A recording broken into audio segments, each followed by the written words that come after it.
ما oo ay soo laayeen xoolihiina ka dhaceen baa wadanka dhooban hadda marka dhibaato weyn bay dagaal baan ku xigay wax suuq mayno leen mayno oo iyagu la kuwaleynayeen marka adiga waxaan leeyahay isku dayna ka kalluumaysato dawlad iyo maamul ka jiro sharciyad bay ku dhisantay marka dawladda ka jilaa nidaam bay leedahay passport bay leedahay hadalad maayo waayadan dambe bulan waa hooyadii Soomaaliya waxa markan iska bariinsaday oo iska soo qolqolaya dad bilaa sharci darra ah oo ka soo qolqolaya Itoobiya gudaheeda ka soo qolqolaya dadkaas oo dukumeenti ma laha passport ma wataan meelay u socdaan la garan maayo beled iyo baadiye waa buuxiyeen mas'uuliyaduna waxay ka saarantay dawladda dalka xukunta in dadkaas sharci la mariyo oo laga saaro dalka gudihiisa bilaa sharci la'aanta ku soo gala waa qodobka labaad waxa weeye Itoobiya iyo Soomaaliya dagaal taariikhi ah oo dheer baa dhexyeen mis la isku imaano laba heshiin iyo aan heshiisnin mis wax lagu qaybtamin inay haddana ku darsadaan kumayaan qof oo Soomaaliya iyagoo dhiigooda qaba dalka Soomaaliya iyo badaha Soomaaliya inay faragali ku sameeyaan waa waxaan Soomaaliya aqbali karin buntland baan aqbali karin qof Soomaali dhaladan aqbali karin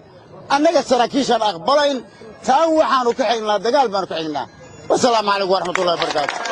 مقعي والله لو واحد يلا عبد الناصر عبد القادر ياسين وأرن أد بأنسو دوينية وأنا داهم بمن أمسنين هري لو شفيها هاي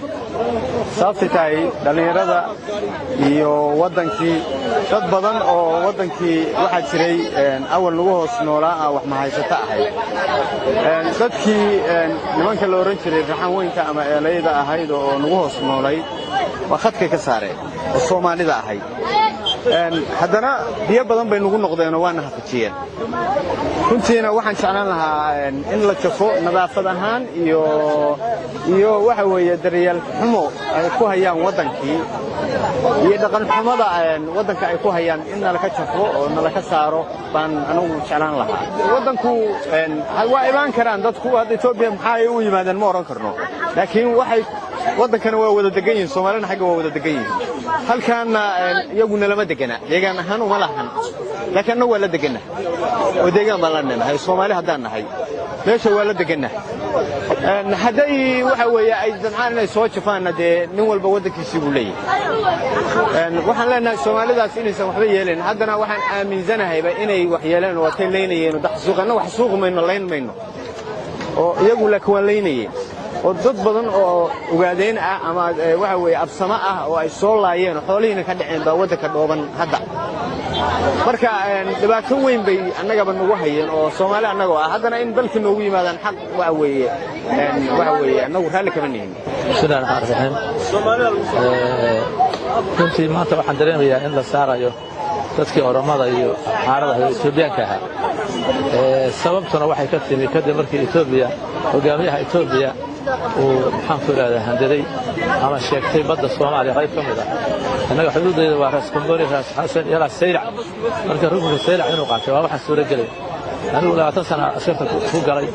لا تنسى أنا كنت اللحدة بعدين بكشوا هذه عرفتها الصو لا دري أماني الصو هو كسر القلان أشرت قلي والله أنا قلت هالبان وجهي دولة إثيوبيا دولة اسمها ملك محاربة هي اسمها ملك كثير بيرد يربح الدان يرهير أصلا إن أنا هوشة كتير ما نوجه والله صعدا وحنا رتينا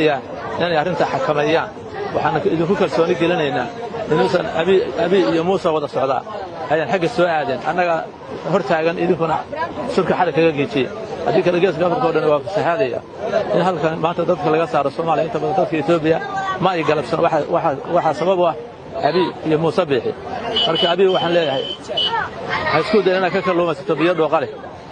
مصبحنا وحنا هلك هو درس الروك كمدي أريما هلك وحوه دانو معها كان نقطة إليه وأنا كان نقطة إثيوبيا حلك وجوده وقتها هذيك الواحد عاش وحي لنا مسؤوليات هذا والله لو دوهي أدنى ودوهي عبد الرحمن بن أحمد محمد أرنتها إثيوبيا أنا وكحمة هاي ودك اللود دايو أما يسيب شغالين وهاي وحن قصي هالشيء ده دقن حمو نظافة حمو kaljarkeena deegaan ahaan iyo dad ahaan ayay ku cayaarayaan waa dad dhaqan kale le weeye dadkeena iyo carruuraheen iyo deegaankeena dhaqan kale ayay u sameeyeen nimanka marka waxa weeye waa dal cadowna ku ah dalkeena iyo baddeena iyo deegaankeena ay nagu haystaan waxaan dawladda Puntland ka codsanayaa si degdeg ah dalka in looga saaro dadka iyo qofkii muraad leh isagoo aan wadanka soo aadayo Itoobiyaana kuma jiro laakiin dadkan dhan oo maca carruurahoodii maca dumarkoodii maca odayaasha waxooda wata in la ka saaraan ka codsanaynaa dawladda Puntland mar labaad iyo mar saddexaad waxaan ka codsanaynaa in la ka saaro dadka wadanka laga saaro waayo dadkan haddaan wadanka laga saarin aakhirka waa la wareegayaan dadka deegaanada Puntland ku nool 4 meelood markii laga dhiga meel way ku dhow yihiin tira badnaan intay ka qabaaneen waxa weeye waa dadkii dhaqaale uruurisa dad shaqo doona ma aha waa dad dana kale loo soo diray marka waxaan aad iyo aad ku cilcilinayaa maamulka Puntland oo wadanka mas'uuliyiinta wadanka madaxweynuhu ugu sareeyo waxaan ka codsanaynaa nimanka in wadanka laga saaro intaas ka codsanay caqabad ku noqon mayso Soomaalidu wadankeedii ku soo noqonaysa waa caqabada ku keenaysa qof isagu dhakhtar iyo hawlo kale iyo aadaya iyadoo caqabad ku keenaysa laakiin dadka Itoobiya degan dalkoodii waa u baahan inay dib ugu soo laabtaan magacay waxa la yiraahdaa Cabdi Axmed Cabsan aniga aragtidaydu waxa weeye sida dadka garow jooga waxay ku hoos nool yihiin dawladda Puntland waxaan qabaa dadka garow jooga inay tashi guud gaaraan oo ay la wadaagaan hay'adaha dawladda marka waxa weeye laga tashado sidii dadkaas loo saari lahaa oo dalkooda lagu cilnaa maxaa yeelay dadkaas saaxada caafimaadka oo ku daran yihiin hadii la kuro yahay waa duulaan qaawan bay ku soo qaadeen dalka badaha iyaga bay duulaan ku yihiin Itoobiya waxa weeye annaga rabtaa inay qabsato marka qolo walba dhulkeeda ha iimaansato Itoobiya dhulkeeda ha iimaansato annaga dhulkeeda iimaansanayna insha Allah waxaan halkan ka cadaynayaa oo u sheegayaa dadweynaha Soomaaliya ama dadka reer Puntland in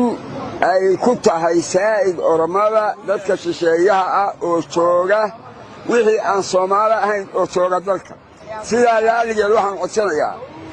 dal adduunka aan koontarool lahayn ma jiro dal aan ummadiisu la iska soo galaa ma jirto in la ka saaro oromada loo ka saaro dalka yaga waxyaalaha dalka la soo qabsadaa waxay tahay waxa lagu beeraa ajnabiga dalka lagu beeraa dalkii ummadda rabta inay qabsato dalkii